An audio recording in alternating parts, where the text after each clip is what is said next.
Welcome to the Viking Age podcast. It's the official podcast of the VikingAge.com. My name is Chris Schad. I write for Zone Coverage and the VikingAge.com. My co-host is Adam Patrick, managing editor of the Viking Age and lead editor for the NFL at Fansided. We do this right here on the Viking Age YouTube channel. We're also in podcast form on Apple and Spotify the very next day. But however you consume us, make sure you like, comment, share, and subscribe so you never miss a new episode and we can spread the word to the masses. On today's show, we're going to break down JJ McCarthy and Kyler Murray battling it out in their PJs at OTAs. I promise that'll make sense when we get there. But first, I think we got some purple smoke from TCO Performance Center as the Minnesota Vikings hire a new general manager, and it is not Rob Brzezinski. Instead, they go with Nolan Teasley, who was the Seattle Seahawks assistant general manager for the team since 2023. He began with Seattle in 2013 as a scouting intern. And I feel like I should be doing a Paul Heyman introduction for this part, but this man was reportedly heavily involved in facilitating the Russell Wilson trade to the Denver Broncos, which brought Devin Witherspoon, Charles Cross, and Abraham Lucas to Seattle. He also traded away DK Metcalf, made some shrewd free agent and trade acquisitions, including Cooper Kupp, Leonard Williams, and Ernest Jones. And he also brought Sam Darnold aboard. You might have heard that if you're a Viking fan. And he drafted really well as part of John Schneider's front office. So our friend Jason Harmon of SKOL North called this the Pentagon of Power because Rob Brzezinski isn't going anywhere. He will still have a big influence on the Vikings move per Kevin Stiefert. Stiefert also reported, or this might have been Tom Pelissero of NFL Network, that Teasley will report to ownership, and Kevin O'Connell's in there because although he was, just be an honor to be in the room and whatever. Adam Schefter said again today that he was heavily involved in this search. And Brian Flores is somewhere in this picture. I don't know where. So let's start here, Adam. What do you think about Nolan Teasley, the new Minnesota Vikings general manager? I like it. I like the hire mostly because I didn't think the Vikings had the balls to do it. I think a lot of people who cover this team expected the Vikings to just play it safe, go with Rob Brzezinski, have him and Kevin O'Connell and Brian Flores work together like they did this offseason. But no, the Vikings went outside their organization. Teasley has never worked for the Vikings like some of the candidates that were up for the job. He's never worked directly with Kevin O'Connell, even though there's been reports that the two have some sort of relationship. Um, so that played a factor, but they've never worked on the same team before. So that was a risk. They went with someone who's never been a GM before, which is what they did first with Kwesi. But this seems to be a little bit less of a risk in that aspect, in that Teasley actually played football in college. He's been with the Seahawks for the last 13 years as a scout, doing player personnel, pro personnel stuff, draft stuff, free agency trades, UDFAs. Like he has been mixed in the process of building the rosters that the Seahawks have had over the last decade plus. So I'm curious to see how it goes in terms of how he works with Kevin O'Connell, how he works with Rob Brzezinski. Is he going to be allowed to override Kevin O'Connell and make some of the decisions that Kevin O'Connell probably won't want? Like let's say next off season, Darisaw is hampered by injuries again, the upcoming season, and he's getting paid a lot. Is Kevin O'Connell going to be okay if Teasley wants to trade him away for some picks? So we have to wait and see and figure that out, and we really won't know that until next offseason because of the Vikings when the Vikings hired Teasley. And then I'm curious to see what he does in terms of staff, because you go even beyond when Kwesi was hired in 2022. A lot of people who are in that scouting department and front office are still left over from the Spielman regime. And we go back to like the 2021 draft when they had those awesome was 4 third-round picks, and one of them was okay, and that was the dude who went to the Panthers last year, Patrick Jones. The other three were pretty big flops. Although I do think Chase Surratt's still in the NFL, just being He's a I'm special with the teamer. Seahawks. Yep. So maybe he'll be back. But no, I'm curious to see how all this works. We won't really see a whole lot of things going on with the roster until probably training camp and some of those decisions that need to be made.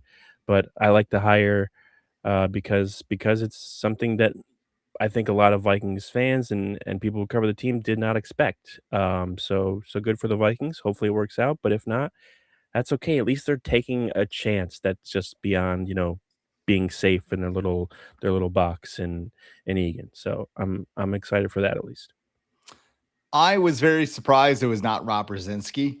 Basically, I think Alec Osmus, I believe his name, from KSTP, Okay. had a video of him and Mhm. Mark Wilf just chumming it up.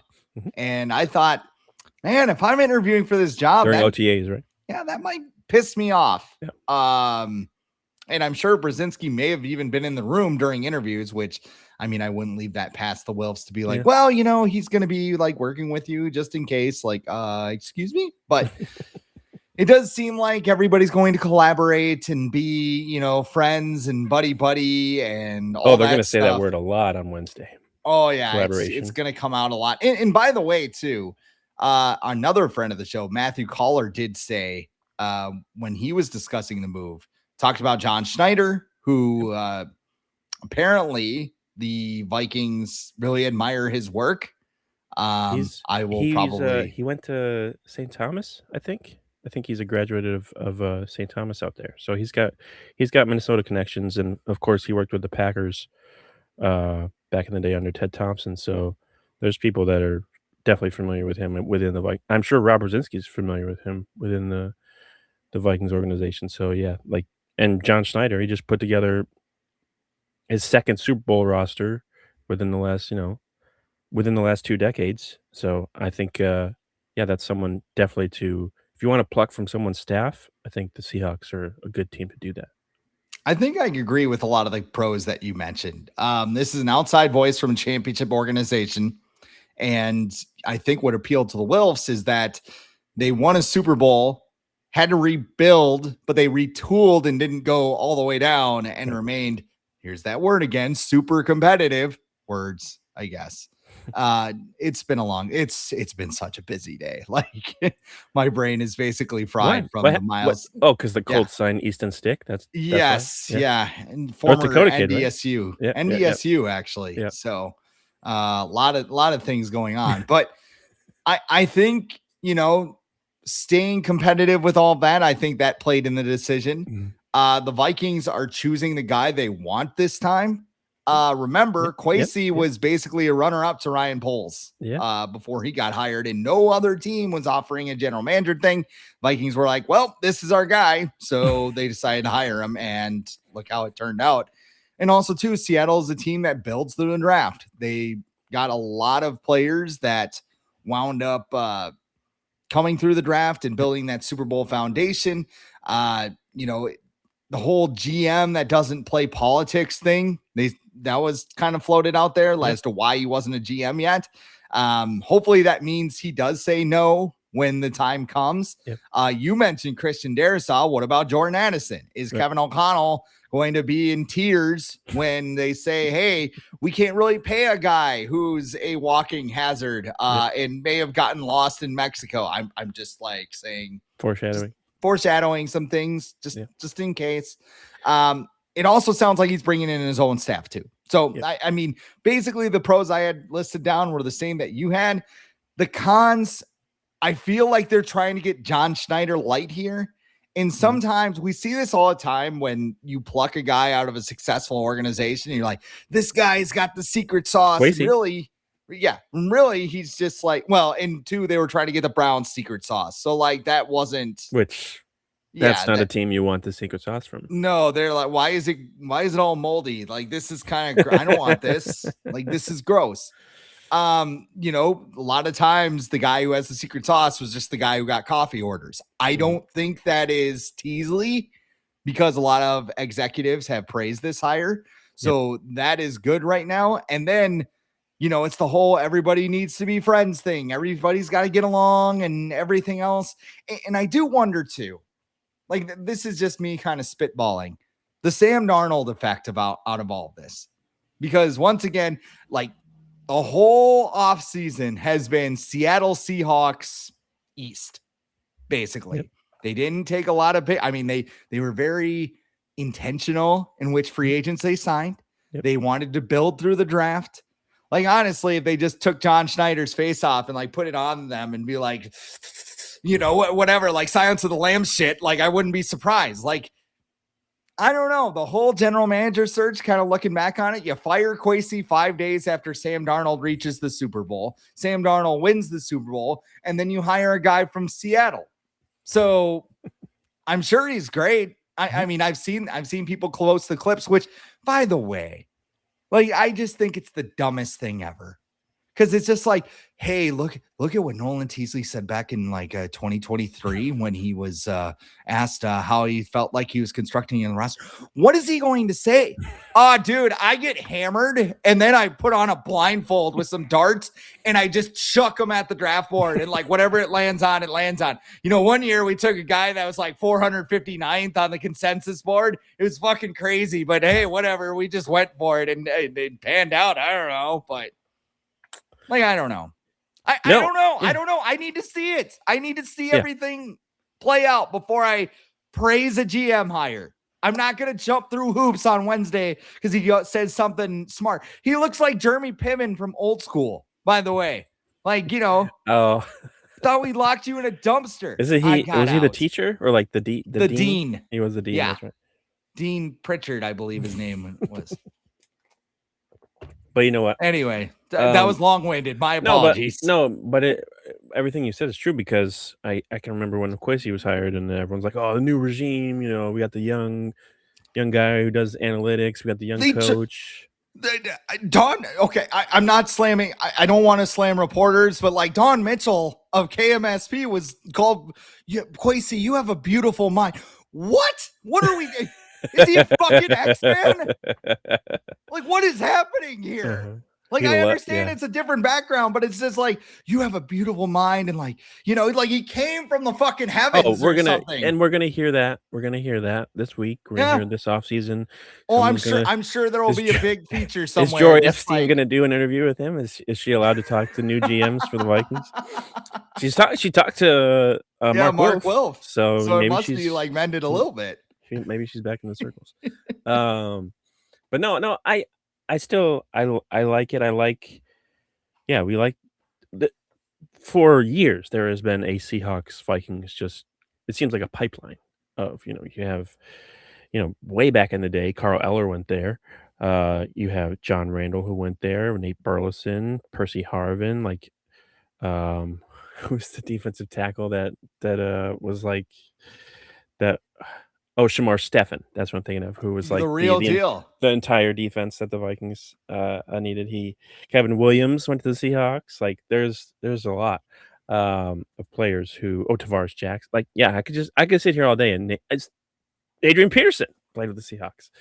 Like, I could just sit here all day and name former Vikings who played for the Seahawks. There's just, for whatever reason, a lot of notable former Vikings find their way in Seattle. And I think partly because Seattle is a well-run organization within the last, ever since Pete Carroll got there. I guess you could say ever since John Schneider got there, they have been what Vikings ownership probably wants, which is competitive every year. They're in the dance a lot, and they've made it all the way to the final dance 3 times within the last like 15 years, and they've won 2 of them.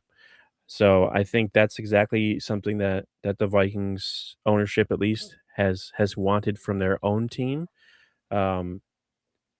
It's going to depend on how much they allow this GM to run it, maybe as closely to the Seahawks as possible, because I think there's going to be a little different circumstances when it comes to how the Vikings are run and when the Seahawks are run. Of course, I don't know how much influence Mike McDonald has in Seattle right now. I don't know how much. I'm assuming Pete Carroll had a bunch of influence when he was there. But either way, like I think we saw somebody today say, like, Kevin O'Connell don't be surprised if he gets fired if the Vikings don't do well next year because this guy, he's from a different organization. He's never worked with Kevin O'Connell. And it's like, I don't think so. I think I think he's got Vikings ownership kind of wrapped around his finger pretty well. He was in the room. He's one of the people that okayed like this hiring. He's going to work closely with him. So like, if the Vikings don't succeed next year, it's going to be part Kevin O'Connell, part Nolan Teasley, part whoever else. It's not going to be all or nothing unless Kevin O'Connell does something crazy and goes rogue or something. But no, overall, I like this hire. It's intriguing. Um, but like I said, we're not going to find out too much about Teasley and his, roster building and decision making process probably until training camp. They could sign maybe they just got some new cap space after June 1st with Jonathan Allen and Harrison Smith's contracts coming up the books. I think they have around like 13 or 14 million. They could use that to sign like, I don't know, another edge rusher or something else. So maybe that'll play a factor. But then the best news is I think Ryan Gritson's gone. Yeah. I think it's pretty safe to say he was Kwesi's football guy, but now they have a GM who already is a football guy. So I don't think they need Grigson around. Grigson and his talents around. I'm sure he's a great person, but not the best track record when it comes to building a roster, which has been his main job whenever he's had one in the NFL. So I'll be curious to see who else they bring in. You also mentioned, Vikings, Seattle pipeline type things, players going over there. The series of events that led to this started in Minnesota too. Yeah, that's true. The series of events that led to this are absolutely crazy because you think about it. Sam Darnold signs March 2024. We're all pissed off, or at least a lot of us are. A lot of us understood what was going on, but like some of us went on Twitter and said the fantasy quarterback. podcaster. Yeah, exactly. And then a few months later, he goes to Seattle, throws that big touchdown pass to Justin Jefferson, and now it's kind of the game where we're like, he's going to make a lot of money. Yep. That's kind of started the slope. So Vikings go get pounded in the last two games. Darnold leaves in free agency, goes to Seattle. He goes and they start winning a whole bunch of games. Meanwhile, the Vikings, they don't know what to do with their quarterback because JJ gets hurt and then Wentz gets hurt. So then they go back to Seattle in 2025. I believe it was the end of November, and Max Brosmer is starting. Oh, yeah. And he throws the pick six that made Joe Davis go, oh, no. Did he throw that? Yeah, he threw that. I mean, his super processing powers just couldn't. They failed him there. The secret, this their little secret. Yeah, best kept secret. It's still ridiculous to me. I remember going to the Gopher game the night before, and everybody just cheered loudly for Brosmer, and I'm just like, man, it ain't happening. But yeah, then Kwesi gets fired 5 days after Sam Darnold makes the Super Bowl, and they land on the Seahawks general manager. So after he went to the assistant general manager, I'm sorry, but after he went to the Senior Bowl too. Yeah, after came back and they said, you're fired. What? Do we think? I have to imagine the Seahawks probably had some people at the Senior Bowl, right? Yeah. Like, don't get on the plane, Kwesi. What scouting are they going to do and players or roster moves they're going to make before the Super Bowl? They have everybody. When the Vikings made the switch to Kwesi, or to move on from Kwesi, and they switched to Rob Brzezinski, they hired a former Seahawks cap guy. The name is escaping me right now, but they brought him in.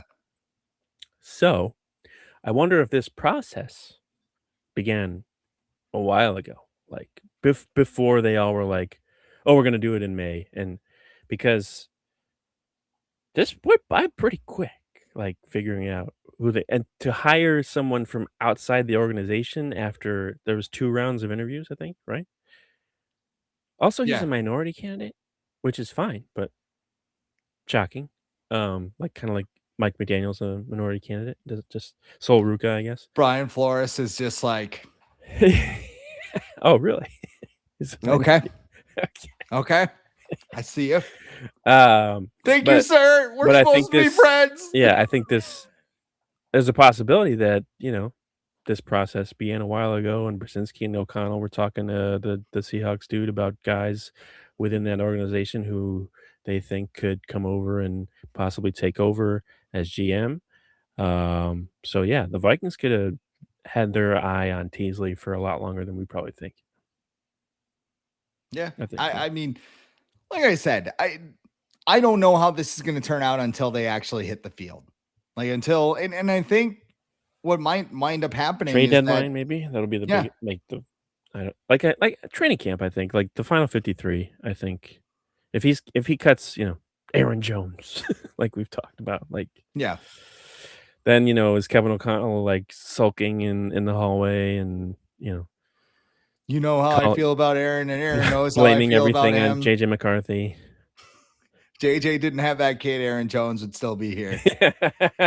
That week 2, he missed that practice, and I don't know, everything just went crazy for Aaron Jones. I think Blake Cashman's wife just had a baby too. So, but he did it during the offseason. So, did you see? I hate bringing attention to this, but like, there's like this thing now where like people will go and like if a player's like about to have a baby, they'll make a fake post on Facebook and be like, "See, they had him, and it's great." And yeah, like Jordan Love was like in full football uniform, and Packers fans were like, "Mom and Dad had a kid." They call him Mom and Dad, which is totally normal, It's all the AI accounts. Like Facebook allows that stuff, which is so weird because you would think the latest one I saw was TJ Hawkinson and his wife had twins, and then Kevin O'Connell's in the background just going like this. Which, first of all, Kevin O'Connell probably would have been like, "Why are you having a kid right now? Training camp's in 2 weeks, 2 months. It's what are we doing? What are you doing?" Yeah, it's OTAs. Get your ass on the field. Can't have a kid right now. We got work to do. Yeah. Yeah. I try and avoid those posts on. It's weird. Facebook is a huge platform, and they allow that garbage to be on there, and people probably make money off that stuff, which is crazy. So, yeah, that's a whole nother podcast. But yeah, I'm interested to see what's going to be that first decision where you know we're shocked, and then maybe Kevin O'Connell has a press conference the next day or the same day or whatever, and he's not too thrilled about it. Like, how's that going to go? Like, or is Teasley even going to be allowed to do that? Because Brzezinski's been with the Vikings for a while. O'Connell's this is his fifth year. Are they gonna have a 2-1 vote all the time, like overriding Teasley? Or is Teasley gonna? It says Teasley's gonna report to the owners, but is he gonna have? I think Judd Zolgad brought this up. Is he going to have final say on the 53 man? Like that's a big deal. Also, I hate the idea of he's going to report basically, I'm just envisioning like the Wolves being like "All right, we got it. We got him hired. Like, see you guys later." And they jump on their plane. They go to New Jersey, and it's like a parole officer, or like you get your papers signed so that your parole officer can check them or whatever. Like, can you sign these so it shows you that I did the job? It's like, yeah, sure, here you go. Like, is that the extent of the reporting? The Wolves have to sign off on it, just like because we don't want the Wolves making football decisions. No, right? I agree with that. Yes. Right, so what? But like every time they do this, like all of a sudden it just goes to hell, and they're like, "What happened? I don't know. We left the kids in the basement with a 2-liter of Mountain Dew and a box of crayons, and all of a sudden there's shit all over the walls." And I think we, as fans, we probably just have to do a better job of accepting this is how they run the team, and they're not going to change. It's not going to change probably until their kids take over, if it changes at all. And I assume they probably run other team. I think they own the Orlando team, and do they have an MLS team? I think it's Orlando Pride. Yeah. Do they have? I know there's an NW. I think that's the NWSL team. But I know, I know they own a soccer team. And I'm assuming they run it probably in a similar way, because I think they still just live in Jersey, and then they own a team in Orlando, and they own a team in Minnesota. I'm sure they have residences in both because they can afford that. And I think they're in real estate, so obviously they can. But this is how they run their business. And you know what? They've made a lot of money running it this way. So to them, it's like, yeah, we didn't win we're not winning a championship, but we're still making a shit ton of money. So at the very least. And then the last thing is expectations, I feel like, are going to be high immediately because they just fired a GM who helped the team win 63% of their games. So winning in the regular season is not going to be acceptable enough. They need playoff wins, multiple playoff wins, which hasn't happened since 1987. So yeah, so I think expectations are going to be high immediately for Teasley, and then I don't know how much will be blamed on him. But once again, this Vikings offseason is very intriguing because we can never just have a boring old offseason. Always has to be so much going on. Well, you mentioned how the Wilfs made a lot of money. You can make a lot of money too over at Underdog Fantasy. Oh, Because right now, there is a thief in these finals. Somebody who's been quietly locking up all series long. You got a hunch on who it is. Underdog's got $1 million for whoever calls it right. Pick your player every game, include their steals, stats. Series ends, the steals leader is crowned, and the pot gets split among everyone who called it. It's as simple as that. And of course, playing Underdog is easy. You just pick whether your favorite players will go higher or lower on stats like points, rebounds, steals, and more. I have been playing Underdog for years. Adam has as well. Let me tell you just how easy it is. Like, I just wake up, I jump on the Underdog app, and I start making some entries. Maybe you like Wemby blocks in the first game of the finals. He gets away with goaltending, so, fire up those babies, go higher there and see what happens. Maybe you think the Timberwolves were dumb for trading Karl Anthony Towns. Go higher on his points and shove the Wolves' nose in it. And if both players go higher, guess what? You win some money, and you can win even more if you get the steals promo right. Download the app today. Sign up with the promo code The Age, which is all one word. Score $50 in bonus entries when you play your first $5. That is promo code The Age. Underdog. Make picks, win money. You must be 18 plus, 19 plus in Alabama and Nebraska, 19 plus in Colorado for some games, 21 plus in Arizona, Massachusetts, and Virginia, and present in a state where Underdog Fantasy operates. Terms apply. Concerned with your play? Call 1-800-MY-RESET or 1-800-GAMBLER or visit www.ncpgambling.org. In Arizona, call 1-800-NEXT-STEP, 1-800-639-8783, or text NEXT STEP to 53342. And in New York, call the 24/7 Hope line at 1-877-HOPE-NY or text HOPE-NY, which is 467-369. All right. So it is OTAs, which means this is our first look at JJ McCarthy and Kyler Murray as they begin their quarterback one battle. And right now, just going to read you a couple of, this is going to be story time with Chris Schad, but I promise. Whoa. So here's what's going on for those of you guys at home. My contact is like going rogue right now.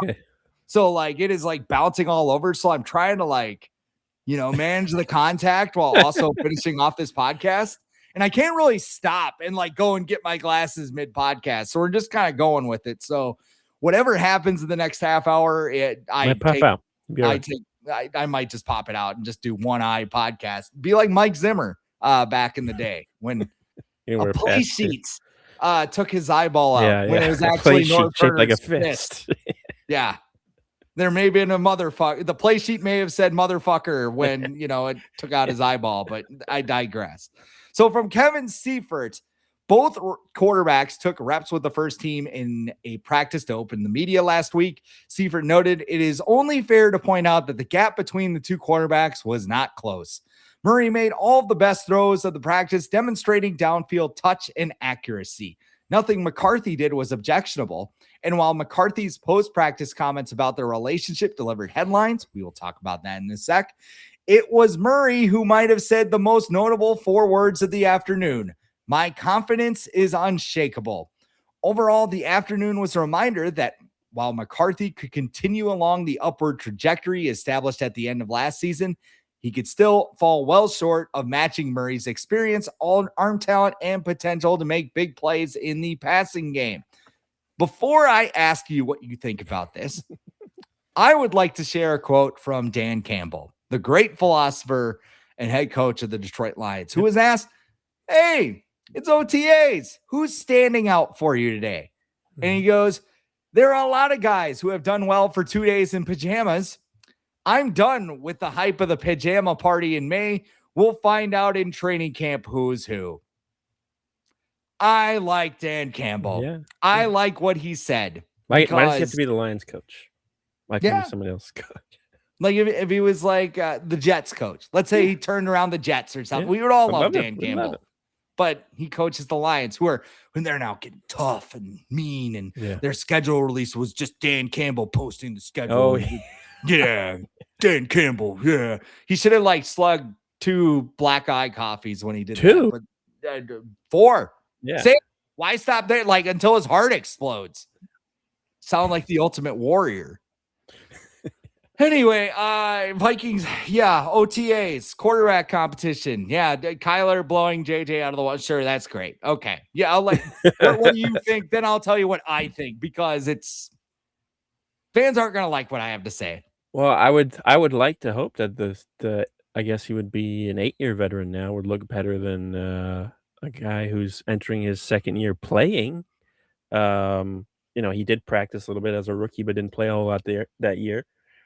But I would like to think that he would be further ahead, and if he wasn't, then that would be a big question mark for why the Vikings even signed Kyler Murray. But yeah, I think you're gonna notice that stuff when there's no pass rush. It's all 7-on-7. I'm sure.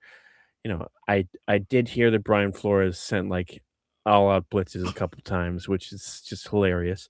'Cause it's like, not like a chick mover. Dude, I'm sure Kevin O'Connell. Send them all. I'm sure Kevin O'Connell loves that. But yeah, like I'm super happy that Kyler Murray is playing better than.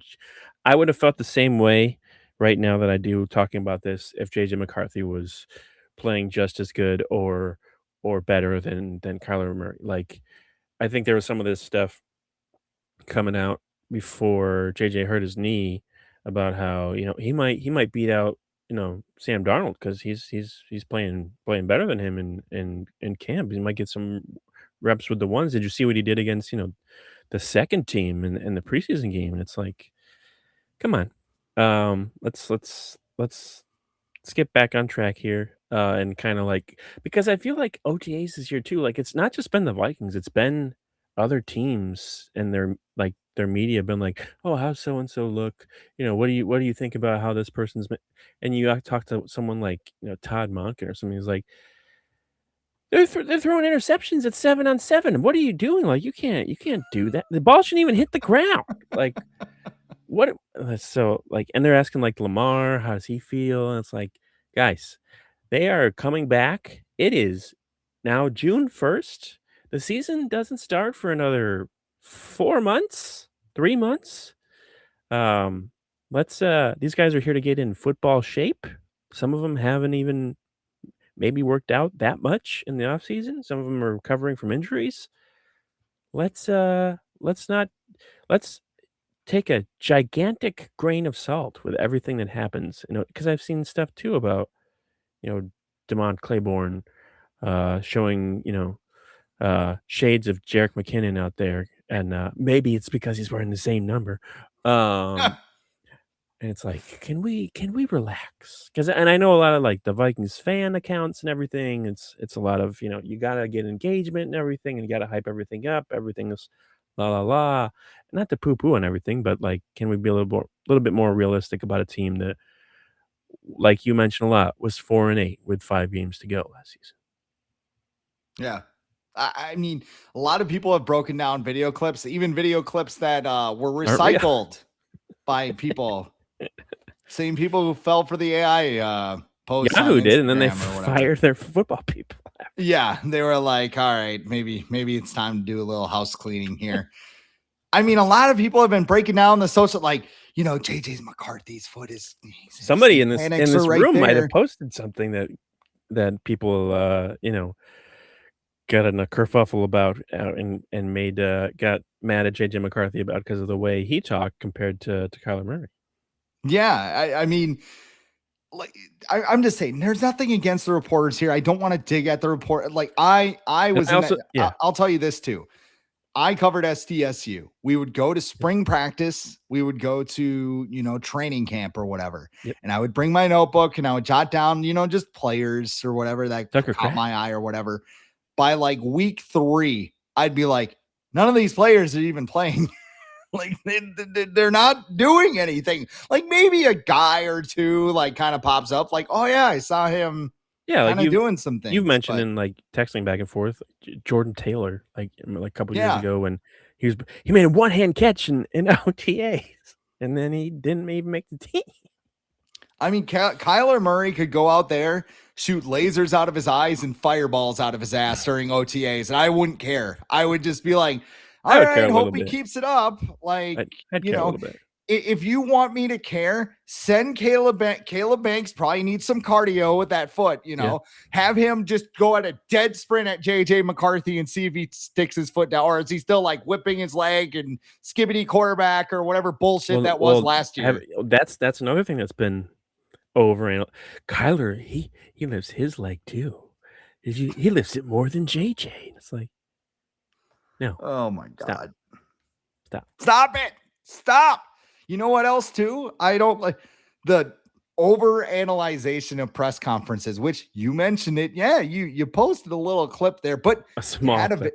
You had a very good reason. So like, here's what happened. And obviously, if you're a Vikings fan, you heard about it. If you didn't, you're about to be in for a treat because JJ McCarthy, first time talking to the media since last season. Everybody's like, hey, JJ, how's it going? He seemed very, I don't know very reserved, I think would be a good way to put it. And they asked him about his relationship with Kyler Murray. And he goes, just like two guys in a classroom. He sits on one side, I sit on the other side. It's the coach's responsibility to teach us and coach us. He went on to call the Vikings the organization, and everybody lost their mind because that's not how a number one quarterback works. And like, what did you think of JJ McCarthy's comments? Because I will say, I thought they were great after the shit show that went down last year. Like, I don't blame him for being a little bitter at the podium. I don't blame him either. I think they were very rehearsed. I'll say that.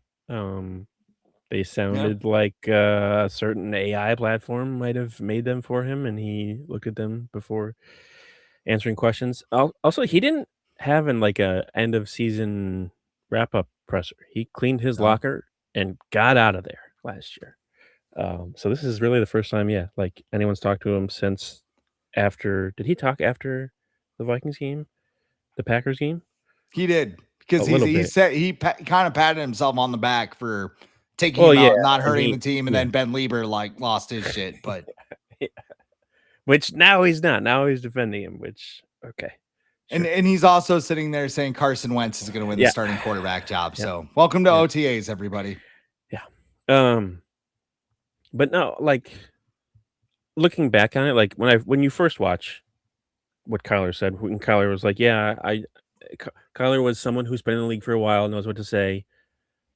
He's not going to ruffle any feathers with whatever he says, even if he maybe is fibbing a little bit by saying how involved he and JJ are together, because it doesn't sound like they are, according to JJ. And maybe JJ's fibbing a little bit on how much they're not interacting. But I think it was still Judd Zolgad also that said like JJ was stretching behind Kyler when they were getting ready for OTAs. They weren't together or anything. And another thing at OTAs that probably means nothing. But yeah, you want to see that fire in JJ. You want to see him fired up. But also, I think he's also a player where he get a little too fired up, where it kind of like gets in the way of his focus. I think a lot of great NFL players say you never want to get too high or get too low. I think sometimes that happens to JJ, where he gets too high or he gets too low, and it throws everything off. And that's okay for some players, but right now it's not okay for a young quarterback who's trying to win a job that's probably not that winnable. But yeah, looking back on it, I don't think I have as big a problem as what JJ said in terms of like, the classroom thing compared to what Kyler said, as a lot of people did who reacted to it. I think Ben DiNucci, former Packers, was he the Packers? He was with the Cowboys a little bit. Cowboys. He was like, too, I think. can't talk like that. It's not how you talk in the NFL. And it's like, all right, are you in the NFL right now? Because I don't think you are. So yeah, sorry to shout at Ben DiNucci, but still, Nobody is safe in this episode. Like, no, just yeah, like no one's safe from with Nolan under Nolan Teasley. Nolan Teasley. Hard ass, just gonna fire everybody. But no, like we gotta get to training camp. We gotta see how these guys play.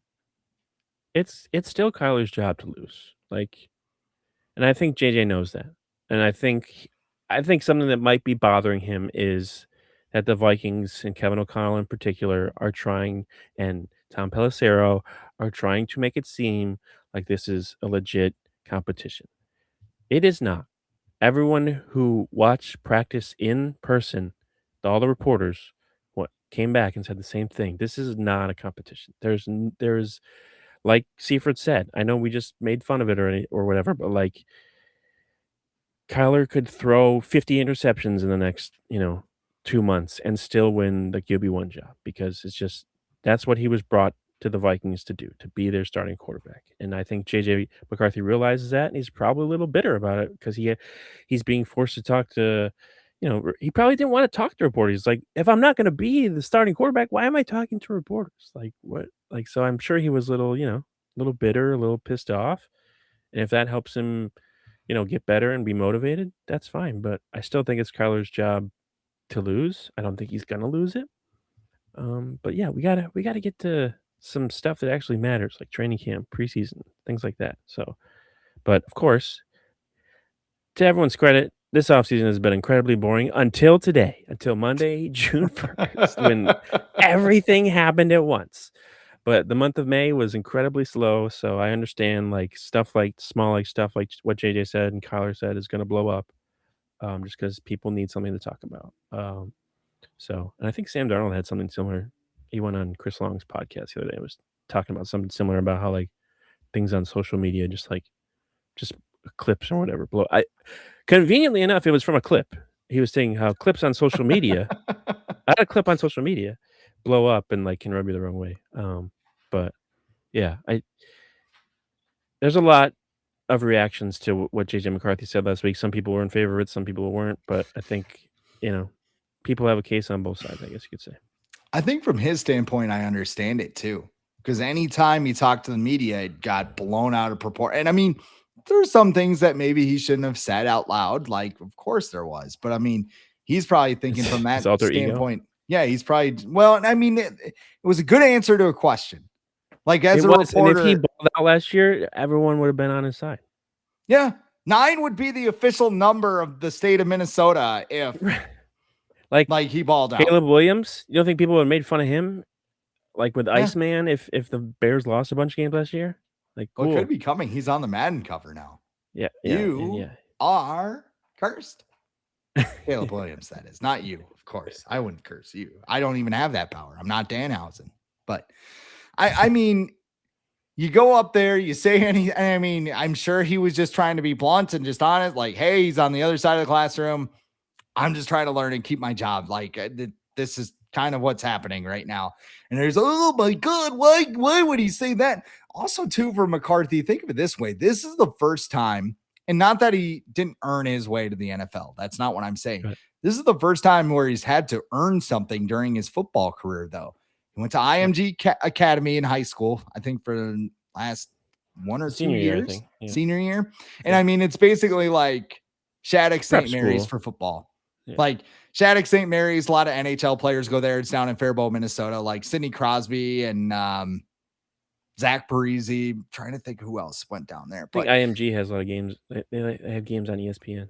It gets like, what was it? Bishop they Sycamore. Bishop Sycamore, that's right. Yeah. Like I don't think McCarthy was on that team, but no. But I mean, he goes to Michigan.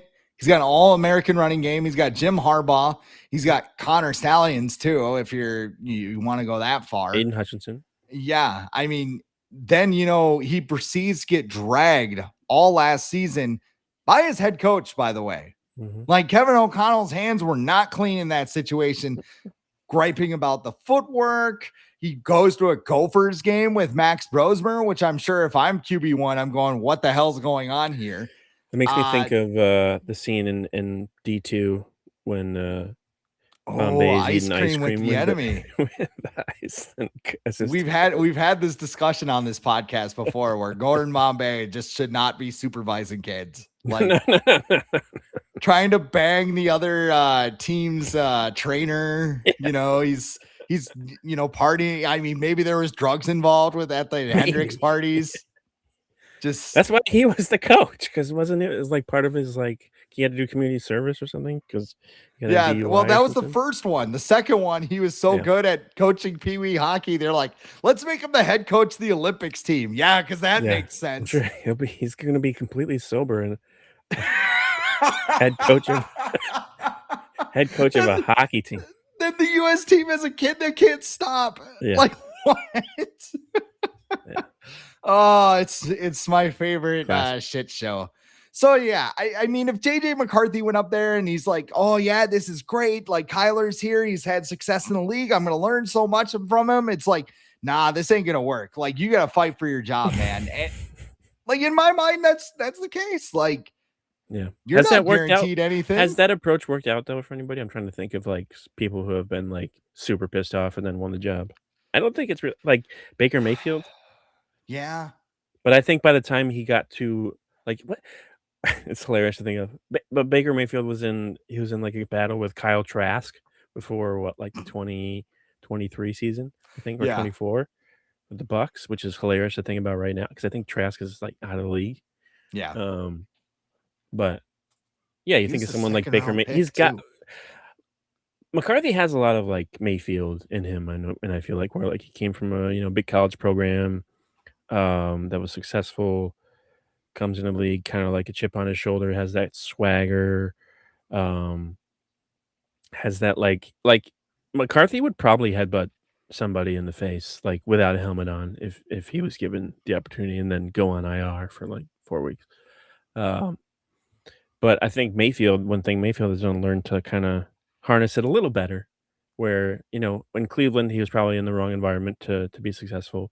Then he goes to the Rams, learns from Sean McVay, and then goes to the Bucks and plays well. So, you know, I'm not gonna, like, write off JJ McCarthy's being successful in the NFL. I don't know if the Vikings are the right fit for him moving forward. We'll have to still wait and see, but, the best thing for him, as we saw with Sam Darnold and other people, might be to go somewhere else and learn from other people and figure out like what you're good at and what works for you best. Because just because you land with one team doesn't mean and you're not successful doesn't mean you're not going to be successful in the NFL. We've seen so many cases of that not being the case, especially recently. So even if McCarthy doesn't succeed with the Vikings, I wouldn't write him off unless he just like turns into Kellen Mond or something. I don't know. And like I said at the end of the last season, he could succeed in the NFL. I just don't think it's going to be in Minnesota. I think there's Which is too fine. much. Yeah. I mean, The only thing we wanted in that 2024 draft was for them to draft a quarterback and move on from Kirk Cousins and take a risk on a quarterback and try and build around a rookie quarterback contract. They did that. Okay, it didn't work. It hasn't worked, so far. It might work still, but probably not.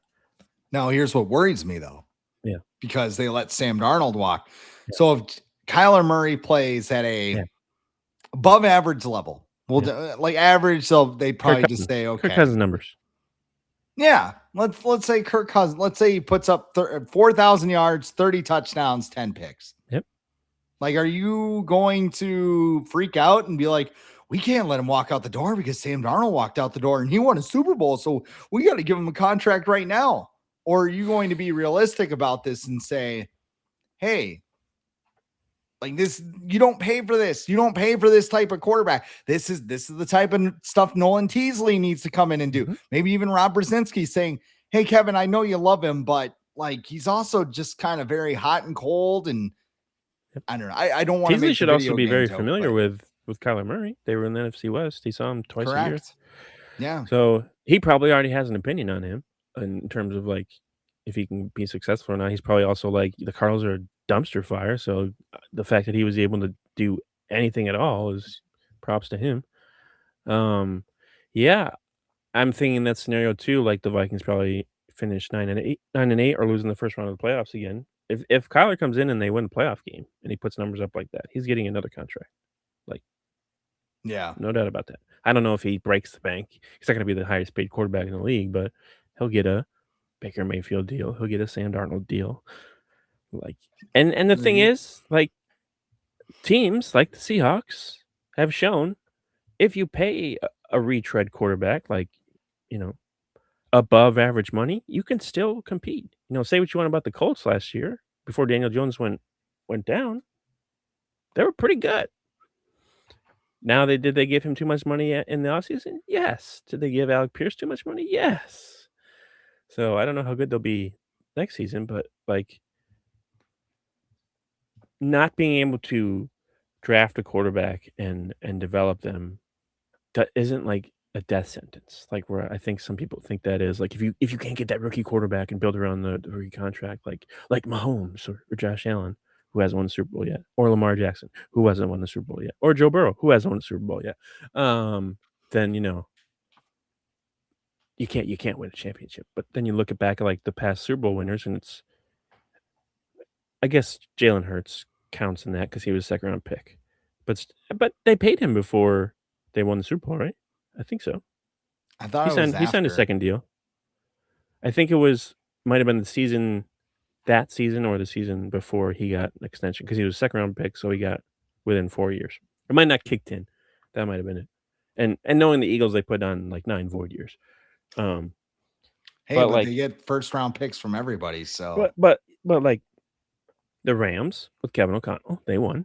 Matt Stafford, definitely not cheap at all. And the Rams aren't even good at drafting, so you can't fall back on that. Sam Darnold, obviously. Tom Brady. Not like a lot of Patrick Mahomes, but after he got paid. So like, and he's also like, two of the people I mentioned are arguably the 2 greatest quarterbacks ever. That helps. But I think over the last few years, it's just proven that just because you can't find that rookie quarterback like a Drake May or Jaden Daniels doesn't mean that you can't succeed and win a Super Bowl because the Seahawks just did it. So I think even if they bring back Kyler Murray or whatever, it's not going to be like, oh, here we go again. It's going to be just like Kirk Cousins. And it's like, no, I think the Vikings are built better this time around than before when they had Kirk Cousins, when they didn't really have that good of a defense. Because Zimmer's last few years, they weren't that good. And then Flores' first year, they were okay, but they weren't what they are now. And now it looks like Brian Flores is going to be staying for quite a while. So I think they can probably depend on their defense being pretty good for the next handful of years. yeah, something about suing the entire league Not the Vikings. kind of closes. No, not at all. That would be kind of weird. They paid me $6 million. Fine, you're okay. Like, Yeah, somebody asked me like recently, like if it's going to be a distraction, like the lawsuit with the Vikings, and like, no, it hasn't been to this point. And I don't expect it to be because Brian Flores, unless it just turns into like a WWE storyline and like Jerry Jones just like cracks him in the knee unless they depose Tua, depose Tua or something. Bring him in. He comes in with a neck brace on. What is Tua doing here? Anyway, if that were to happen, it'd be over at the VikingAge.com where we got all the news this offseason. What's going on over there, Adam? We're just wrapping up covering the Vikings made it official today, Monday, that Nolan Teasley is hired. They put out their fancy statements. Nolan Teasley put out his. Everyone's so excited about everyone working together. They're gonna have a press conference on Wednesday at 10 a.m. Central. Yep. Everyone's gonna hold hands at the press conference table. Is there gonna be a group hug? I think there might be. They'll bring in all the reporters. Like, do you guys want some of this? Or everybody's friends. They're gonna have a fire outside and sing songs. JJ McCarthy just brooding in the background. I hate all of you. You can see his face through the flames. It's just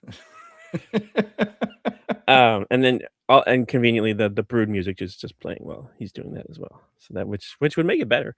But But no, yeah, there's that going on. I think more OTAs are going on this week too, and will be going on throughout the month. I think mandatory mini camps coming up, so we'll be covering that. And then not a whole lot going on.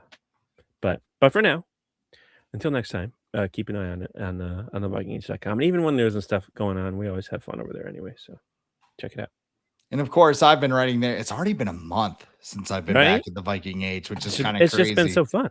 Yeah, exactly. There's been so many things that have been going on. It just it just flies by. But I am back at the Viking Age, so you can check out my work there. I also write Vikings and Twin stuff at zonecoverage.com, and I have wild coverage over on Hockey Wilderness. So go check all of that out. But of course, this is the Viking Age podcast, the official podcast of the VikingAge.com. We do this right here on the Viking Age YouTube channel, and we're in podcast form on Apple and Spotify the very next day.